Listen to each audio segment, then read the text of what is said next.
Bonjour à tous. Content d'être avec vous ce matin pour cette occasion particulière. Content de revoir aussi certaines personnes que je n'ai pas vues depuis quelques temps. Et j'aimerais saluer en particulier les familles et amis de Zach, Raph, Tim et Ludo et vous rappeler encore une fois qu'on est vraiment content de vous accueillir ce matin. Et vous dire aussi bravo. J'imagine que certains ont sacrifié une grasse mat. Que peut-être certains ont vaincu l'appréhension de venir dans une église. Peut-être c'est la première fois que vous êtes là. On veut vraiment vous dire que vous êtes ici chez vous. Peut-être aussi que c'est la première fois que vous allez voir un baptême d'adultes.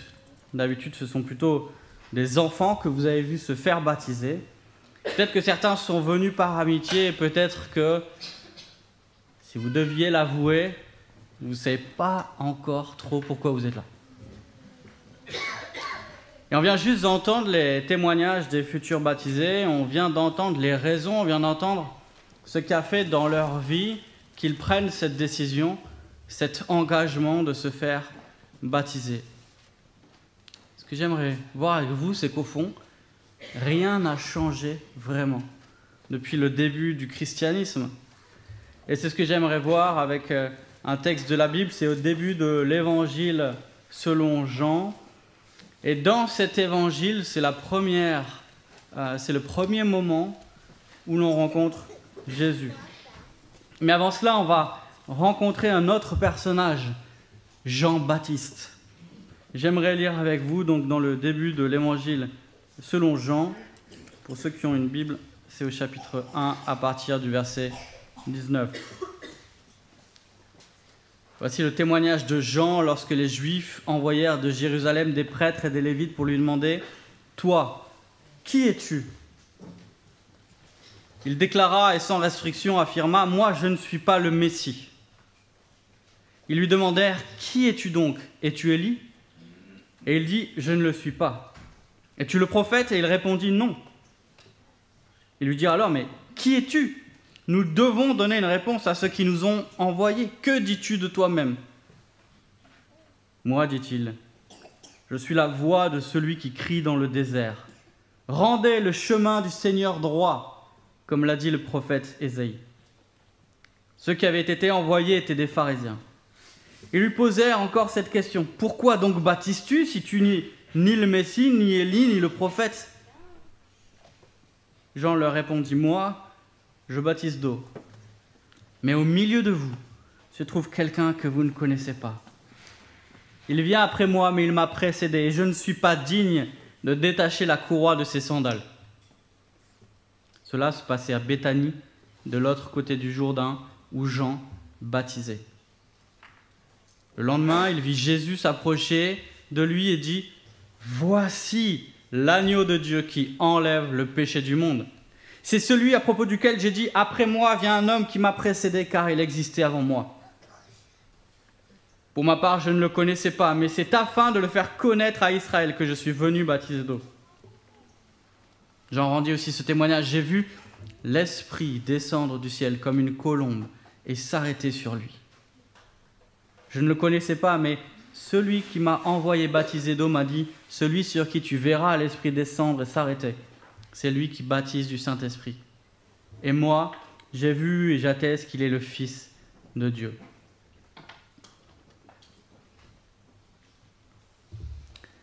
Imaginez, vous êtes en train de rouler sur la route et je vous arrête. Et je suis habillé un petit peu comme aujourd'hui. Et vous dites peut-être, il a un problème, peut-être a-t-il besoin d'aide. Et quand vous arrivez à ma hauteur et que vous vous arrêtez, vous baissez la vitre, je vous demande les papiers du véhicule et une pièce d'identité. Je sais qu'il y a des gendarmes probablement dans la salle. Je n'ai jamais fait ça. Qu'est-ce que vous allez vous dire ? C'est qui celui-là ? De quelle autorité me demande-t-il cela ? C'est exactement ce qui se passe ici avec Jean-Baptiste. Les autorités religieuses de l'époque envoient une délégation de la capitale, Jérusalem, pour enquêter sur cet étrange personnage qui baptise des foules qui viennent à lui. Un petit peu comme aujourd'hui, sauf que ce n'était pas un spa. Et devant Jean-Baptiste, les inspecteurs religieux demandent « Qui es-tu ?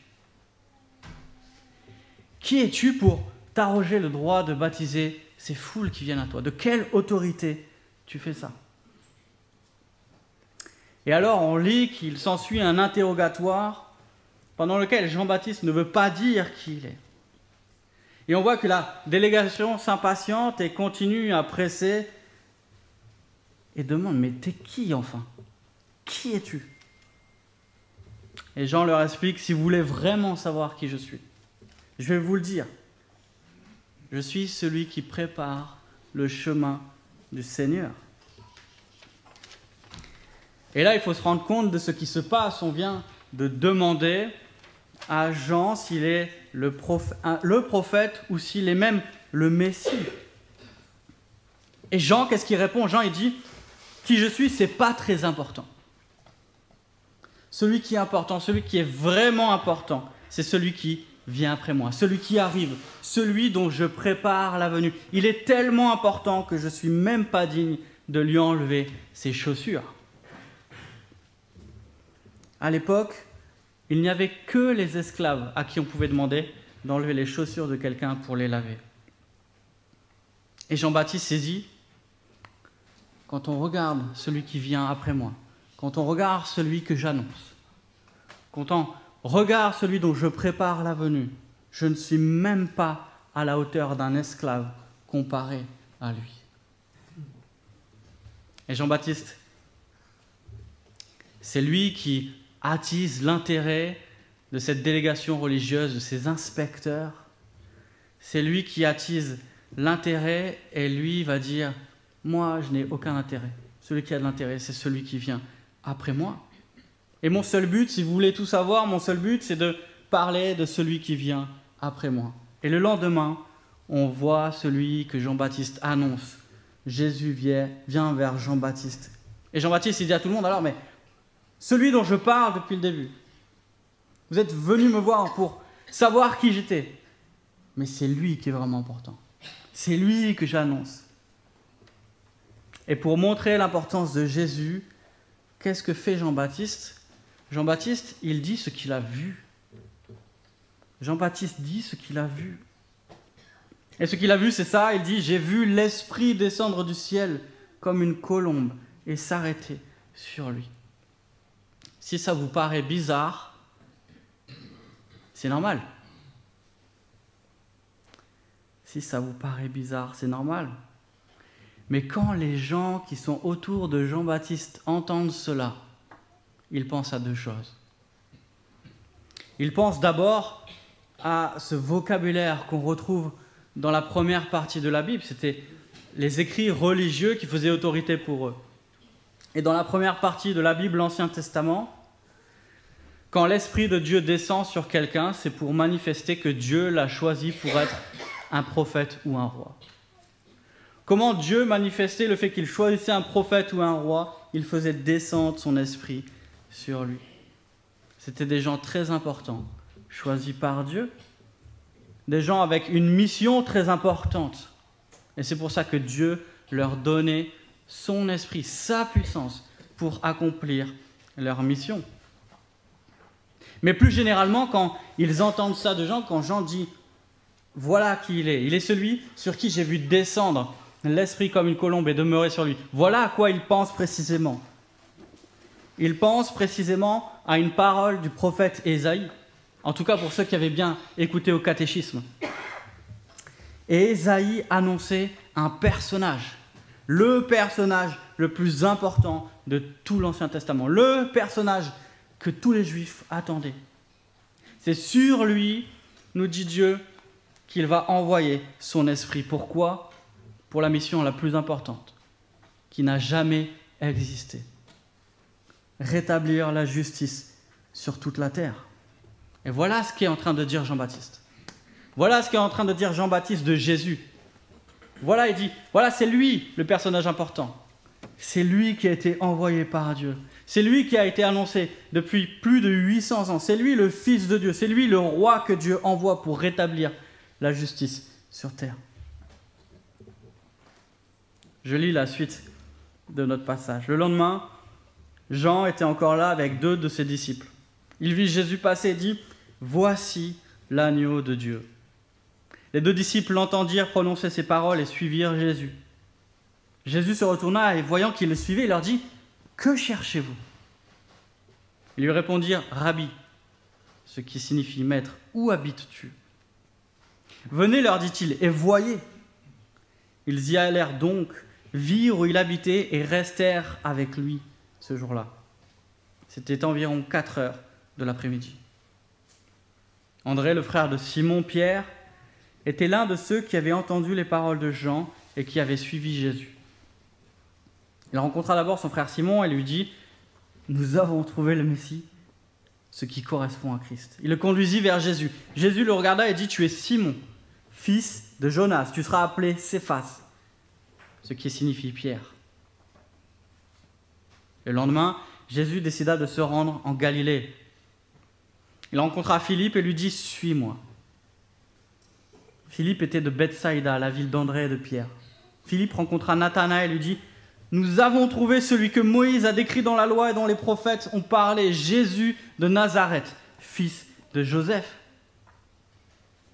Nathanaël lui dit « Peut-il sortir quelque chose de bon de Nazareth ?» Philippe lui répondit « Viens et vois. » Jésus vit Nathanaël s'approcher de lui et lui dit « Voici vraiment un Israélite en qui il n'y a point de ruse. »« D'où me connais-tu » lui dit Nathanaël. Jésus lui répondit « Avant que Philippe t'appelle, quand tu étais sous le figuier, je t'ai vu. » Nathanaël répondit « Maître, tu es le Fils de Dieu, tu es le roi d'Israël. » Jésus lui répondit « Parce que je t'ai dit que je t'ai vu sous le figuier, tu crois ? Tu verras de plus grandes choses que celles-ci. » Il ajouta « En vérité, je vous le dis, vous verrez désormais le ciel ouvert et les anges de Dieu monter et descendre au-dessus du Fils de l'homme. » Le lendemain de ce qu'on a lu juste avant, Jean-Baptiste, il est avec 2 disciples. Les disciples, c'est des sortes de stagiaires qui suivaient leur maître un peu partout, qui écoutaient son enseignement. Et dès que Jean-Baptiste voit Jésus et qu'il leur présente, ses disciples quittent Jean-Baptiste pour suivre Jésus. Et là, on se rend compte que vraiment, tout ce qui comptait dans la vie de Jean-Baptiste, c'était d'annoncer Jésus. Que Jean-Baptiste ne tenait pas à ses stagiaires. Et qu'il savait que s'ils voulaient bien finir leur stage, s'ils devaient trouver le bon maître, alors il fallait qu'ils suivent celui qu'il annonçait depuis le début. Jésus, il voit qu'il les suit, puis il leur demande « Mais qu'est-ce que vous cherchez ? Qu'est-ce que vous cherchez ?» Et c'est une question à laquelle tous ceux qui ont témoigné tout à l'heure ont finalement répondu. On cherche tous quelque chose qui nous donnera du sens, on l'a entendu, quelque chose qui donnera de la saveur, quelque chose qui nous donne envie de nous lever le matin, quelque chose qui nous donne envie de vivre une vie qui compte vraiment. Ou quelqu'un qui nous aimera toujours, quelqu'un qui ne nous décevra jamais, quelqu'un qui ne nous trahira jamais, quelqu'un qui sera toujours là pour nous, quelqu'un qui nous aimera, non pas en raison de ce que nous sommes, mais surtout en dépit de ce que nous sommes. Et ce matin, si vous êtes là, c'est bien sûr parce que vous voulez montrer votre affection et votre soutien à ceux qui passent ce cap important de se faire baptiser et témoigner devant vous de leur foi. Mais si vous êtes là ce matin, c'est pour entendre aussi cette question que Jésus vous adresse. Que cherchez-vous ? Que cherchez-vous ? Les disciples répondent à Jésus, « Est-ce qu'on peut visiter ton appart ? Est-ce qu'on peut voir où tu habites ?» Pas sûr que c'est ce qu'ils cherchaient vraiment, mais en tout cas, on voit qu'ils ont envie d'être avec Jésus. Ils ont envie de passer du temps avec celui dont parle Jean-Baptiste depuis des mois et des mois et des mois sûrement, à tous ceux qui le suivaient. Alors Jésus les invite à prendre le goûter. Le texte nous dit qu'il était 16 heures environ, et André, son ami, reste avec Jésus pour le reste de la journée. Et on ne sait pas ce qu'il leur a dit. On ne sait pas ce qui s'est passé. On ne sait pas les discussions qu'ils ont eues. Mais il y a quelque chose qui s'est passé. Quelque chose de tellement incroyable que le lendemain, un des disciples rencontre son frère et lui annonce « Nous avons trouvé le Messie ». C'est la chose la plus extraordinaire, le truc le plus fou que André pouvait dire à son frère Simon. C'est probablement l'annonce la plus extraordinaire qu'il a jamais faite. La nouvelle la plus incroyable qu'on puisse partager. Et là encore, pour comprendre à quel point cette nouvelle est incroyable, il faut comprendre ce que André est en train de dire à son frère. Il est en train de dire, on a rencontré le personnage le plus attendu de toute l'histoire de notre peuple. Celui dont nous parle tout le temps papa quand il nous parle de la Torah. Celui avec lequel nous a rabâché Jean-Baptiste encore et encore et encore. Celui dont le rabbin nous parle tout le temps à la synagogue. Celui dont parlent les prophètes qui l'ont annoncé depuis des centaines d'années. Celui qui va être envoyé par Dieu sur terre pour rétablir la justice et pour éliminer le mal. C'est ce roi parfait que nous avons rencontré, celui dont le règne sera éternel, celui dont le règne sera marqué par la justice et par la paix. Enfin, celui qui va relever les malheureux, guérir ceux qui ont le cœur brisé, celui qui va consoler les affligés, celui qui va rétablir le royaume de Dieu. On l'a rencontré en chair et en os, on l'a vu, viens voir. C'est ça qu'il est en train de dire à son frère quand il dit « Nous avons trouvé le Messie ». Le lendemain, il se passe la même chose. Philippe, on nous dit Philippe était de la même ville que André et son frère.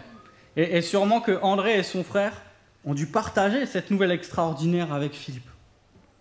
Et on nous dit qu'il rencontre Jésus. Ou plutôt que Jésus le rencontre. Et que lui dit Jésus? Il lui dit « Suis-moi, suis-moi ». Qu'est-ce qu'on lit juste après? On lit que Philippe, celui qui vient de suivre Jésus, il rencontre son ami Nathanaël et lui dit « Nous avons trouvé celui que Moïse a décrit dans la loi et dont les prophètes ont parlé, Jésus de Nazareth, fils de Joseph. » Philippe a rencontré Jésus et il veut que Nathanaël le rencontre à son tour. Et c'est comme ça depuis le début du christianisme. Et c'est comme ça que grandit le christianisme. Il grandit quand ceux qui ont rencontré Jésus en parlent à leurs amis pour qu'ils le rencontrent à leur tour. Mais Nathanaël n'est pas vraiment convaincu. Il n'est pas vraiment convaincu, pas du tout même, parce que Jésus il vient d'un petit bled. Et il dit, mais est-ce qu'il y a quelque chose de bon qui peut venir de... J'hésite à mettre des villes parce que peut-être vous y habitez. Je ne vais rien dire.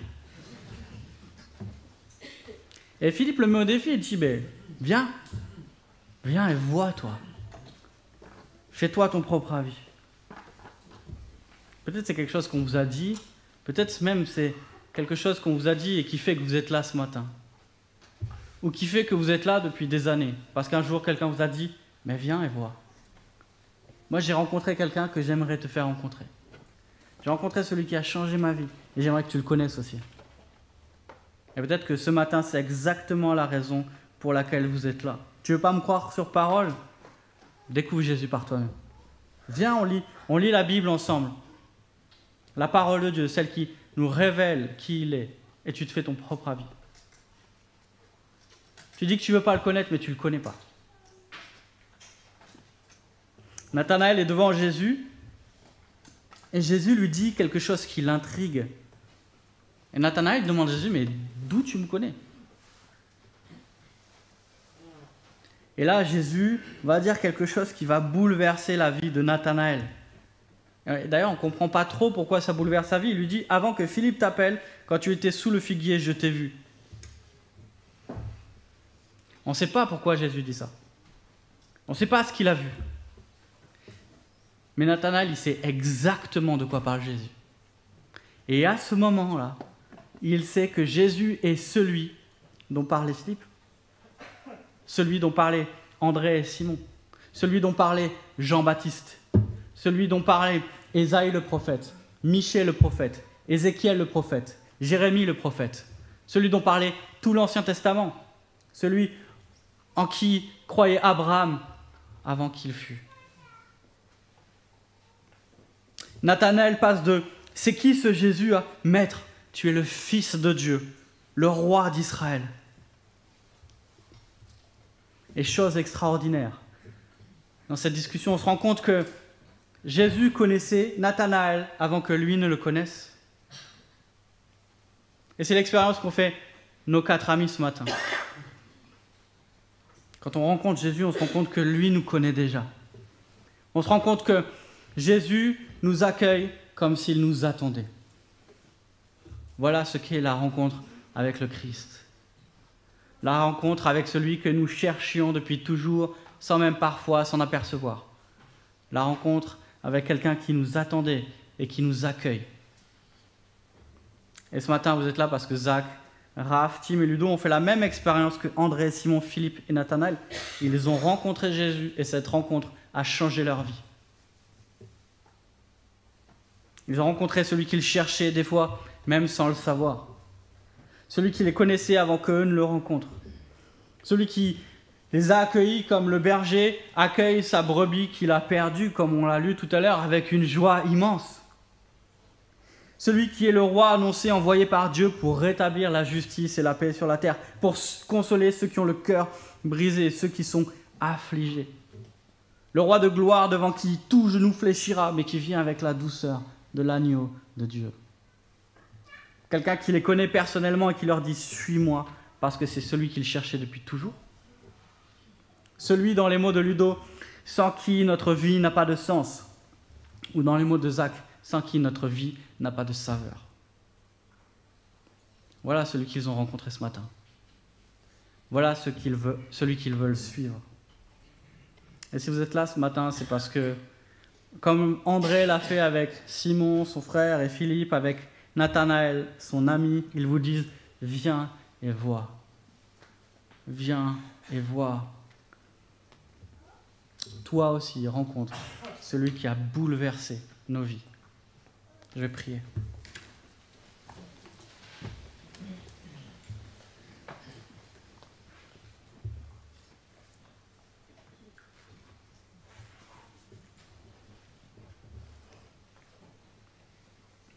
Père céleste, Dieu de gloire, louange te soit rendue parce que tu as manifesté la gloire de ton Fils, le roi de toute la terre que tu as envoyé pour rétablir ton règne de justice et de paix. Gloire à toi parce qu'il vient avec la douceur de l'agneau pour rencontrer ce qu'il attendait depuis le commencement et qu'il accueille avec joie. Et nous te louons parce que ce matin, nous sommes les témoins que tu continues de rencontrer et de bouleverser la vie de ceux qui font ta connaissance. Et que lorsque nous réalisons qui tu es vraiment, alors nos vies ne sont plus les mêmes.